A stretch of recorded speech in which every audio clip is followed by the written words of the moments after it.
All right. So, welcome to Radio Memphis Progtime. This is a little different than we normally do it because, of course, Mr. Neal Morse is with us today. If you don't know who Neal Morse is, you haven't been listening to my show because I play something by Neal Morse Band every week. um, and I probably play something by now that I have the new Transatlantic album. We've been playing the single off of that the last couple weeks. Oh, So, great. without further ado, Mr. Neal Morris, how are you doing today, sir? Oh, very well, very well. It just started snowing here. Oh, did it? They Yeah, it's beautiful. I can see it out my window. they were talking about it snowing here in Memphis, but it has not done anything yet. um, so we Ah, we have talked in the past. We talked in St. Louis last year. I interviewed the whole band. Was it? I can't remember the name of the place. When you guys played St. Louis, and yeah. Was that Delph Hall or something like that? Or yes, yeah, it's a smaller venue, but it was an awesome place to see you guys play. Uh, that's a nice venue, man. I like it. yeah, very cool. And I talk to Randy sometimes. We were trying to actually set up for me to come and interview you guys before Morris Fest this year, and of course with the pandemic, that didn't wasn't very possible. Yeah. A lot of things haven't been very possible. Exactly. So, Neil, you have the new Transatlantic album coming out. I've been following you guys on Instagram and all your social medias, and I know there's a new Neal Morris Band album in the works. How Yes. far along are you guys on that at the moment? The Neal Morse Band album? Yeah. Let's see. I was just before this interview, I'm writing lyrics for it. Okay. Very cool. Mike's done with his drums. Bill is calling me several times a day asking me about chord changes.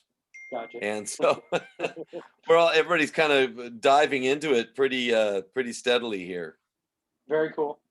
So I actually just listened to the Forevermore part of the Absolute Universe again. I listened to it for the second time since Roy had sent it over to me, and the song that at the moment has me the most uh, blown away, or the part that maybe is Solitude, and how amazing Pete's vocals are on that. I know he sang, but I didn't know he sang to that extent.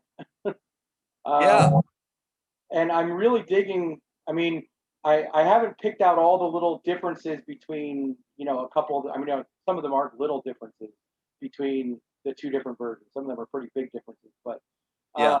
when you guys went into this, um, how much of this was a pre-planned thing of we're going to do two distinct versions of some of these songs, or was it all after the album was done? We got to figure something different out. Yeah. Well, we didn't know what we were doing at all. We really didn't. In fact, I think up until the last day of the initial tracking sessions in Sweden, I still didn't know what it was going to be. It was really difficult to determine. I don't really go and listen to all the stuff like Mike does. Mike goes back to his hotel room and listens to everything that we've recorded and all of our ideas and kind of gets this sense of the overview. Me, I'm more like just kind of in it and just following it step by step. So I didn't really know even how much music we had. But the reason why we wound up having two different versions, that didn't spring up till months later. Um, that would have been those tracking sessions in Sweden were in September, and I came home from Australia. I took a vacation. I also did a few shows down there in Australia in January of 2020. And then I came back in February, and that's when I was all hearing all the stuff from Sola Gratia, my solo album that I wound up putting out last year. But after I spent some time away from the Transatlantic, I listened to it and I just had some different ideas about it. I thought maybe it might benefit from some editing. And so I started doing some editing and I thought it was better, like a better flow. Even though I liked some of those sections, I felt like, um, I don't know, just like if you were editing a movie, you might really like a bunch of the scenes, but you felt like you can feel like the flow of the overall is better without some of those scenes. And so I began to do some editing and then sharing it with the band. And some of the band members liked it, and some of the members didn't think it was better. And so we were trying to agree on what was going to be the frontline version and maybe what was going to be the bonus disc or bonus discs. And that was when Mike had the idea to just release it all. But that was pretty late in the game. That would have been May. And then we started working on the shorter version in June and July. And then Rich Mauser, man, he's so great, but I think he had some problems with his studio too over the summer. And he really took a long time, but it was a ton of work also, of course. So I'm not being critical, because he did a wonderful job, but it was a long time coming, this one. Yeah, I mean, the one thing that I noticed, and I haven't, like I said, I haven't been able to totally sit down and just immerse myself in both of them, because it's a lot of material. Yeah. But as I've listened, I do notice there's slight, like the Forevermore, I think sonically sounds a little bit louder, and maybe maybe more just rich in certain areas, where the other one is, it sounds different, but not in a bad way, just different. And I don't know. I believe I watched Mike's little episode 7 of his record collection today, and he talked about how Rich actually set out to make both of them sound different. Was that something that you guys all had discussed beforehand, or? Well, once we made the decision to have 2 versions, then we wanted to make them as different as possible, so people wouldn't feel like, oh, we were just, Cash grab. yeah, like a cash grab, or we wanted to have there be like a justifiable reason to have the 2 versions. So when I had the idea for Can You Feel It, and to put a different song in there and cut out some of the other songs and put different songs, different lyrics, different vocalists, that was very well received, because there was going to be 2. Yeah. So in a way it gave us a lot of even more creative freedom, because now you could have freedom to do 2 whole different things. And so it was really enjoyable for me creatively. I'm sure, because I mean, like I said, it is a lot of material, and the back. I mean, you're always have a lot of material. You always have, once a year, you can almost bank on there being a Neal Morse Band or a Neal Morse solo album, or Transatlantic or Flying Colors, which is awesome for us fans, because there's always something available. Do you ever feel when it comes time to sit down and write that the well's not full right now?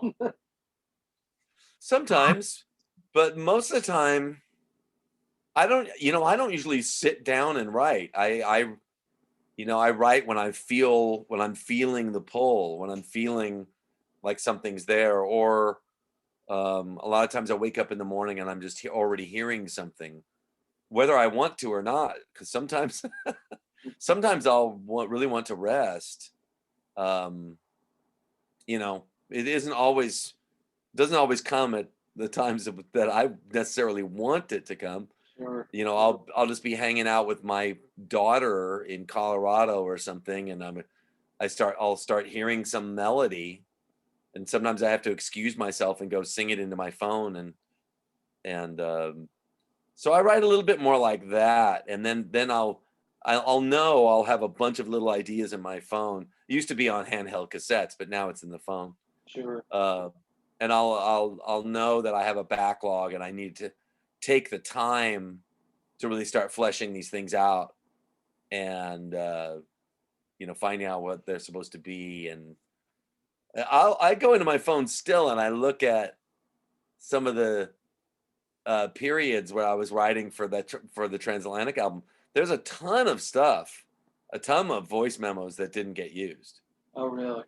Yeah, so I can go back through there and maybe extract some stuff that might be pretty good. Yeah. It's like, so one thing that I noticed with this Transatlantic album um, is, I know you guys have always done everyone singing at some point in time. There seems to be a lot more of Pete singing and Roine singing and Mike singing and you singing. Was that a conscious effort, or did that just kind of happen germanely as you were writing? Well, it's something that we always really like to have, Um, and I think there was more focus on it this time. When I listened to some of our earlier recordings, it doesn't seem like there was as much vocal trading. Yeah, There's been more progressively as we have moved on. I think, um, the first album doesn't have quite as much.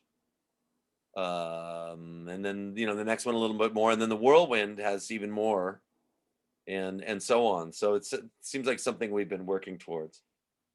it's a, I mean, it's that Beatles thing, where that was always one of the things with the Beatles, the fact that you never knew who was singing, what part until you fully were delved into it.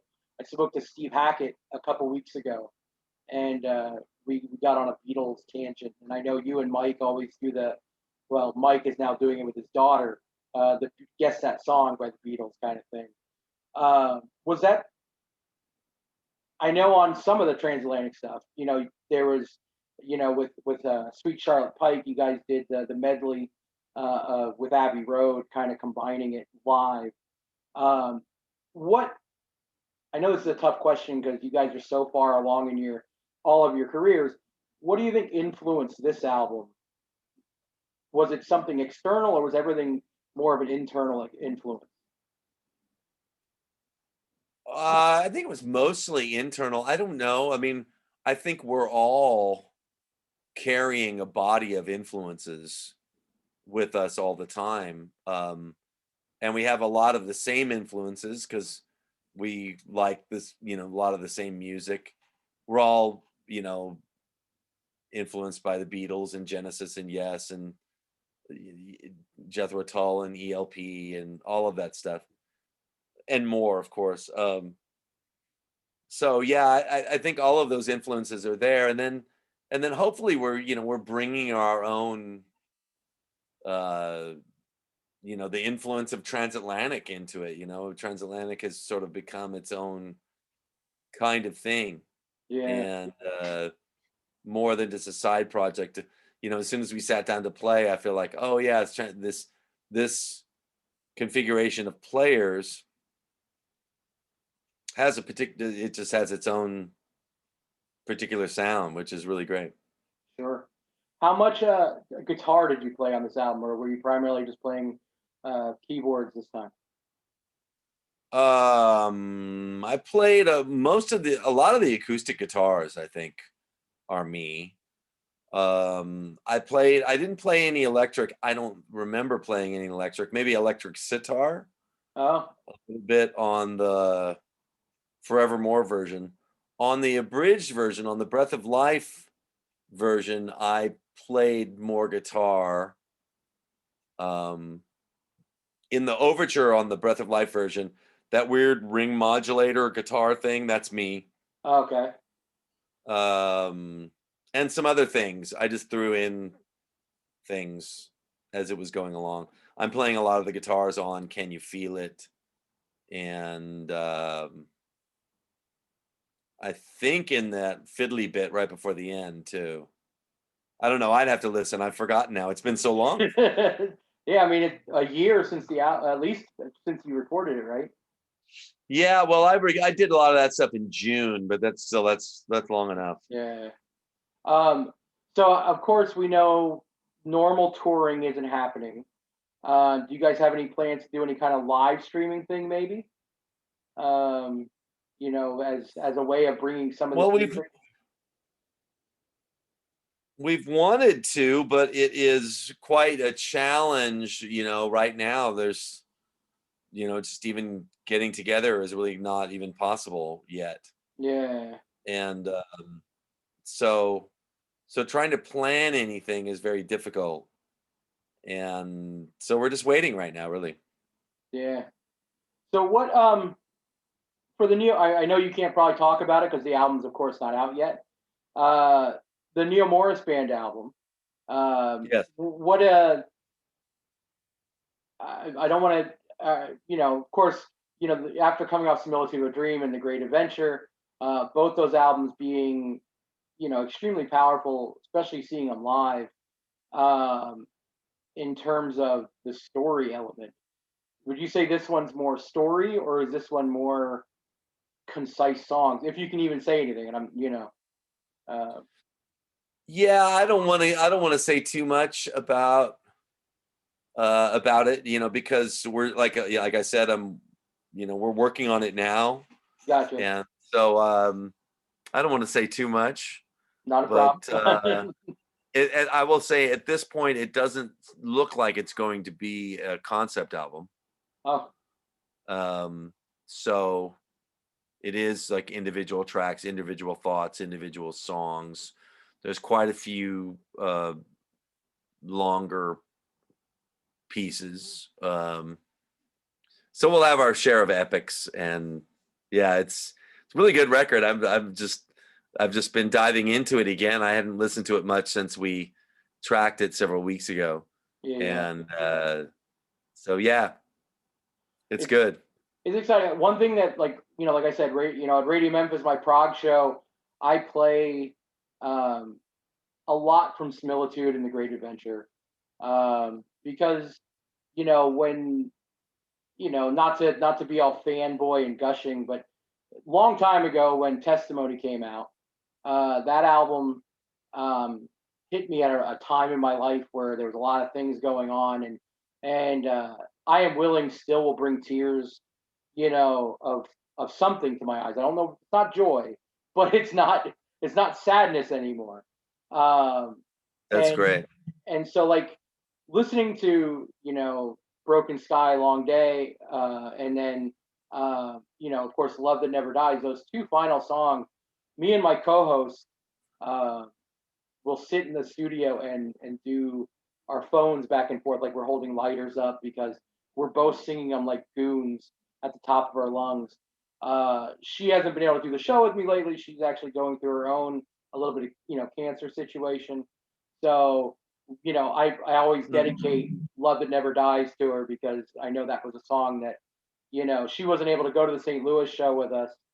But when you wrote Oh, sorry to those, hear that. yeah, I mean, it's a rough situation, but I talked to her the other night for the first time for a good long while, and she's in at least good spirits. you know um but Yeah. like with everything that you guys have, with those songs especially, the one thing I noticed, there's a uh, not notice, but the one thing that kind of seems like there's a Neal Morris ending track, epic, dating all the way back to, it might go farther back than Day for Night, but in my mind, Healing Colors of Sound is the first song that I realized had that big majestic Neal Morris ending. Um, was that something you realized early on, that that's something that you do, that I don't think any other songwriter does to the level that you do it? Well, it wasn't really a conscious thing, but it just seems to feel right, especially on the really big, long pieces. First of all, you want to have a closing statement, and you want it to be a mountaintop experience.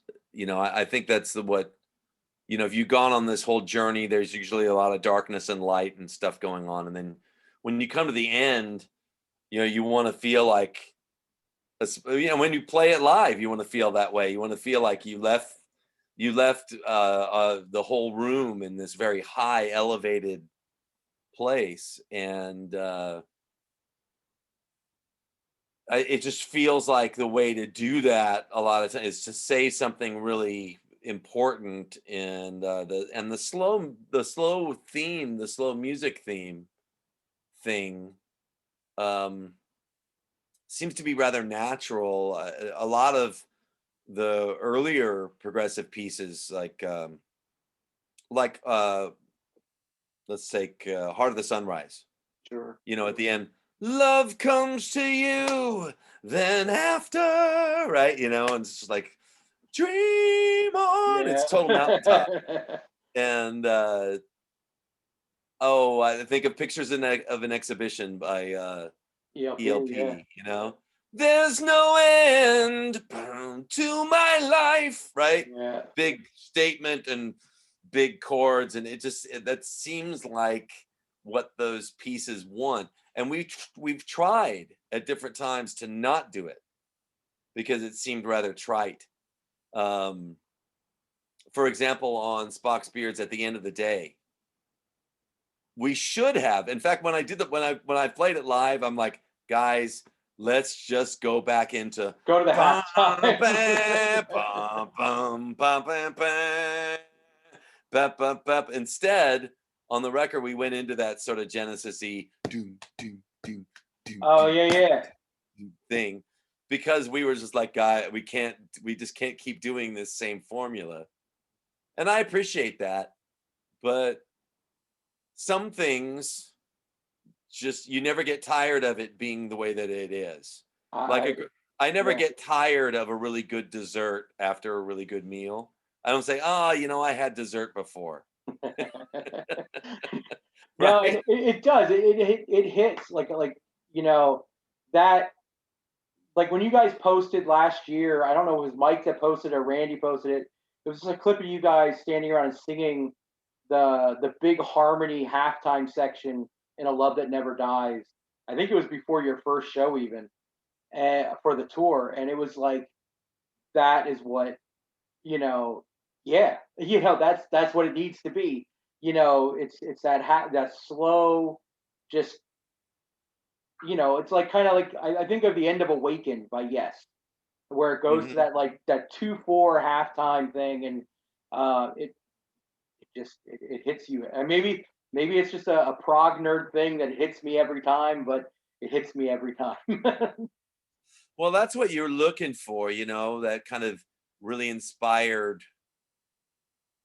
music and lyrics, and the whole thing. It's like kind of the whole thing. Yeah, Uh, the players and the way that they play it, and when it all comes together like that, um, it'll deliver every time, even when you're tired. yeah. That's what the Similitude of a Dream tour really changed me. Somehow I think before that I still thought maybe it was like, well, we really brought it tonight, or there was something about the performances, man. Wow, I was really, or we really had a lot of energy tonight, or we rocked, Yeah, right? yeah. um I realized I would be praying before we would do the Similitude shows, and I felt like the Lord very gently would say to me, just deliver it. Just deliver this music and this message, and it will work. Like the piece itself, right, delivers. And so you don't have to try really hard. You can stand there and deliver the piece, and there's something so um just I don't know, magical about that. And you don't have to, that you're not doing it. God is doing it. The music's doing it. And then you can relax and you can be with everyone, and people will say, wow, what an amazing showman you are. You're so comfortable up there. And I'm like, well, the only thing that's changed is that I'm giving it all to God. Yeah. And Well, God's doing it. And that makes all the difference. well, the one thing I noticed, like, you date back all the way, into the Spock Spirit stuff, and you always seem to have, whether it was legitimate or not, you had an easy rapport on stage. Whether you were hiding it behind, I know some people hide maybe their shyness. I was shy growing up. I couldn't. This conversation would never have happened when I was in high school, uh, for numerous reasons. Because I would have been like, yes, like not been able to have a conversation with you. But I watched not too long ago. I rewatched the "Don't Try This at Home" DVD, Oh, and wow. you know, what in what song is it, Hook and Mouth, where you say, um, you know, you've seen us before, and it's just that kind of easy relationship that you seem to have on stage, and that's gotten more apparent as I've seen you more live and I've watched more DVDs and all that kind of stuff, where you just seem to let the song speak and you speak what needs to be spoken after them, and then you go into the next song. And that's something I think a lot of people don't get, that the songs speak for themselves. And you know, the talking that you do enhances whatever message you're saying, but it doesn't detract from. And that's, you know, like I said, watching Don't Try This at Home. I haven't probably watched that DVD in 10 years, maybe. And it was interesting seeing, you know, how you were then versus the last time I saw you in St. Louis last year. You know. Yeah. Well, I didn't realize it, but all the years that I spent struggling and playing in bars and small clubs and stuff, um, it was a benefit. You know, I can just kind of I can be with a lot of problems and things. I think the night that we recorded that, there was all kinds of gear issues, and they hadn't formatted the tapes or something, and there was just a lot of problems that day. But the more of this stuff you do, the more you just learn to kind of roll with all of the issues, and that it's all going to be all right. And that's what the audience wants to see, that anyway.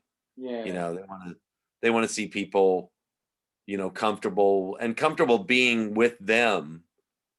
And I feel like the Lord's really helped me with that I can be with people without a lot of stuff going on. And that's a wonderful thing to be able to Yeah. do. Well, I know, like, even the night when the first time that I came down to Nashville to interview you and Bill, um, there was all sorts of problems. Josiah had called me while I was on the way. He's like, Phil, I'm telling you now, I don't know if we're going to be able to squeeze a whole interview in because we're having, you know, issues. I think even that night, Bill's saxophone went out when you guys did, uh, why can't I think of the name of the song? Off of Similitude, and my brain is totally not catching it. Oh But yeah, there's, was that that's not but Freedom Song. What? no, No. second side, I can picture even how that night, like, his saxophone went out. It's a song that kind of it reminds me of a Billy Joel song. Yeah, Billy Joel song, or like Super Tramp or something. Yeah, Yeah, yeah, I know what you're talking about. Yeah. and but you guys put on you put on a killer show. My buddy, uh, my friend that went with me to that show, he's an ex-professional wrestler, and you know, the whole way down, he's like, you know, I don't listen to this kind of music, Phil. You know, I don't listen to this kind of music. And I was like, Yeah. just go enjoy the show. And I looked over at him as you were finishing the last song on the first side of the album, and there's tears just streaming down his face. And he says to me, he goes, those lyrics are really intense. And I said, well, listen to the album. You know, I sent it to you. Listen to it, you know. And Yeah. he now will call me up. He's like, has Neal put anything new out? Uh, so, Oh, that's great. but so speaking of new, you did mention you have the Waterfall app, which has been out, what, about a year now? Yeah, something like that. Yeah, it has everything.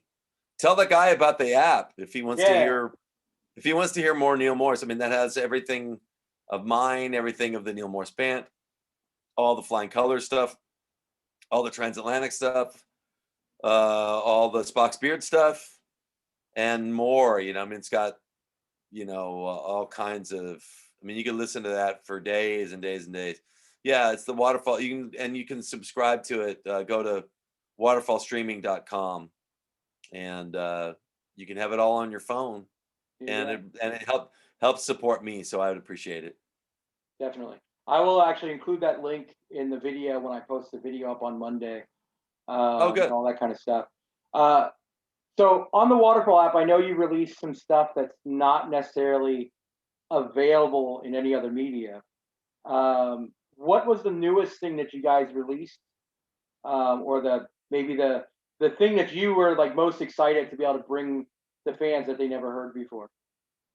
I think it was that new Christmas album that I did, right? Like I finished it like what 5, 6 days before Christmas. It's called the Last Minute Christmas album. Oh, gotcha. And I don't think I've put anything else up on there since then, because right after Christmas and New Year's, the band came, and then we were working on the new album for 10 days or so, and yeah, and so I've been just trying to catch up with all that. But Very yeah, cool. periodically there's things that aren't available anywhere else. We'll just throw it up on Waterfall. Oh, there's also the podcasts. I've The been doing. drinking I did. coffee. Yeah, musicians drinking coffee and talking about stuff. Yeah. Uh, I did one with Mike Portnoy and one with Phil Kagi, and there's a new one with a very exciting guest that's coming out. I think first next week. Very cool. I saw your little video kind of teasing who your guest was, and all the people Right, guessing in the comments were, and whether they're right or not, we'll see next week. right. We'll find out soon enough. So Neal, Radio Memphis is a musician station. That's what we consider ourselves. We try to give Oh, back great. to local musicians, unsigned musicians, and that kind of thing. If you had to give a piece of advice that maybe you wish someone gave you when you were starting in the industry, what would that be? Scream and run. No, run and scream. No, yeah. I think do what your heart really loves the most, whether you think anybody will like it or not, and keep doing it. Um, it's very difficult to go past all of the rejection that you'll encounter. Um, but pray for the strength to continue past it all, Yeah. because it's a very challenging thing. Um, but I wish that, but I think that everything happened. I was going to say I wish that I had started doing prog sooner, but I think it had to be the way that it was, you know, because I was trying to get a record deal as a singer songwriter all throughout my 20s, and I didn't start writing any prog till I was in my 30s, and it was really kind of born out of, well, I guess I'm never going to make it, so I might as well go down doing something I really really love. And then when I did that, that was when very slowly we began to get some recognition, and began to carve out this small but significant enough kind And of loyal. career for ourselves. And Yeah. the Lord has really used it all, and it's become just a wonderful thing. But it was little by little, step by step. So don't try to step ahead of where you are, or where you're headed. Just let it happen one thing at a time, and mainly try to stay encouraged in the music, and Yeah. don't get discouraged by the business world. Makes sense. I mean, that's the one thing that we released an album. My band released an album back in September of this year, and when reviews started coming in, and you're getting good reviews, and all of a sudden one really bad one comes out, and like just tanks the basically says, we released a double album because of course that's what you do as your first album, and the guy said there could have been 60 minutes of music not on the album, and it was like, okay, well, that's kind of disheartening. But everyone else gave us good reviews so far. We haven't had any terrible reviews. But I know with you guys, there are no rules with what you've done your whole career in terms of song length, in terms of where you're going writing wise. And I'm sure there are rules for you, that you impart on yourselves. But in terms of songwriting, saying you did the singer songwriter thing in your 20s, how different would you say your approach? I mean, like you said earlier, you don't sit down and write. How different would you say your approach would be if you were still trying to do the singer songwriter thing versus what you do now? Well, I still do this. I do the singer songwriter thing. Um, just in the course of my life, I write a lot of songs. I've got like 25 songs right now, like that I need to finish like demoing and maybe, kind of figure out what to do with. So I still do that. And my approach to music is always the same, really. It's always let's make this what it feels like it wants to be. Gotcha. If a 3-minute song wants to be a 3-minute song, I don't want to try to make it an epic or vice versa. You want to try to make the music what it feels like, where it's going and what it is desiring, and so I approach everything the same way, and I still am doing that. Very cool. So I think one of the biggest things this is a personal music question for you.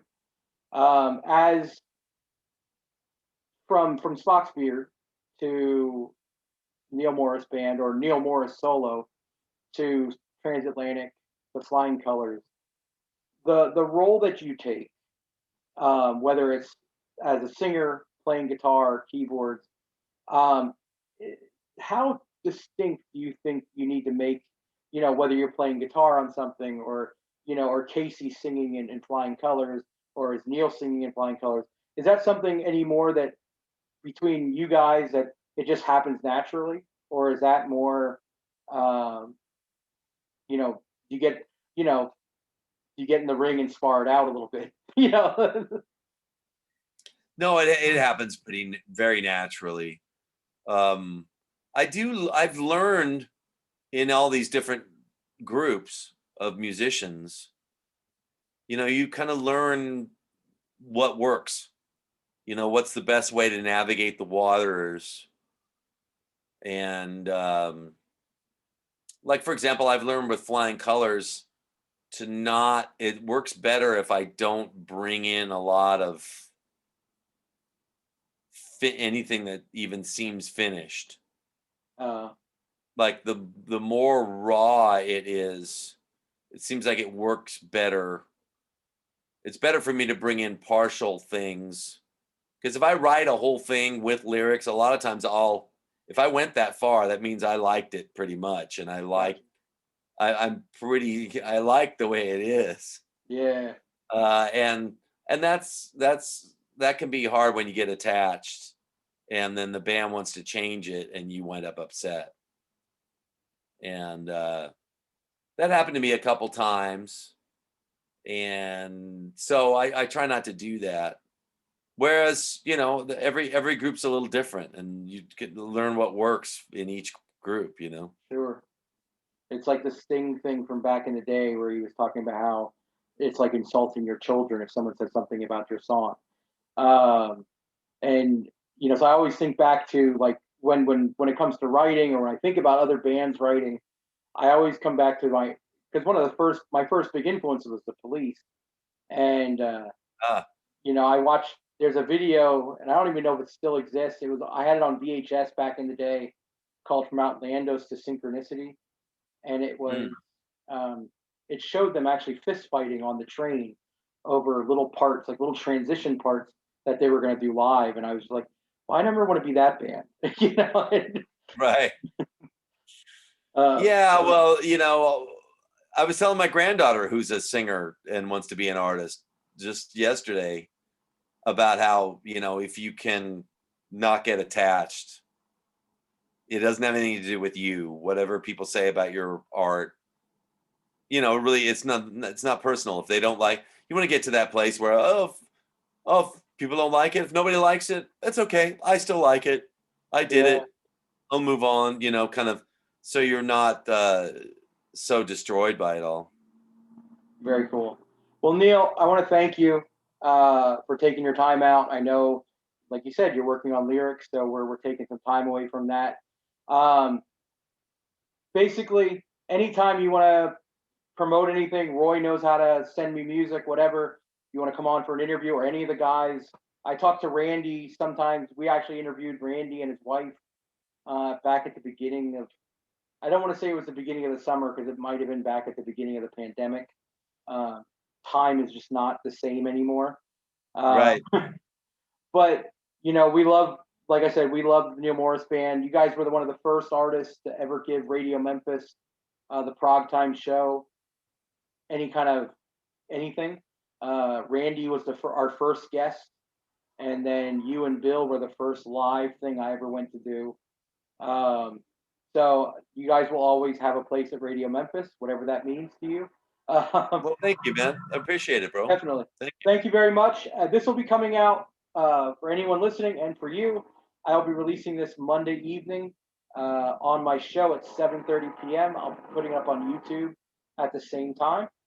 And yeah, man, it's great talking to you. And I'll talk to Roy if it's okay if I put at the beginning of the video a little snippet of one of the songs or one of the videos from the new Transatlantic album, just as kind of a promotional kind of thing. Sure. Very cool, man. Thank you so much. Enjoy the rest of your day. Enjoy the snow. If it's going to accumulate at all, I don't know, but enjoy it. I will. All right. Thank you, my friend. All right. God bless, man. Take care. Day. Bye. Bye.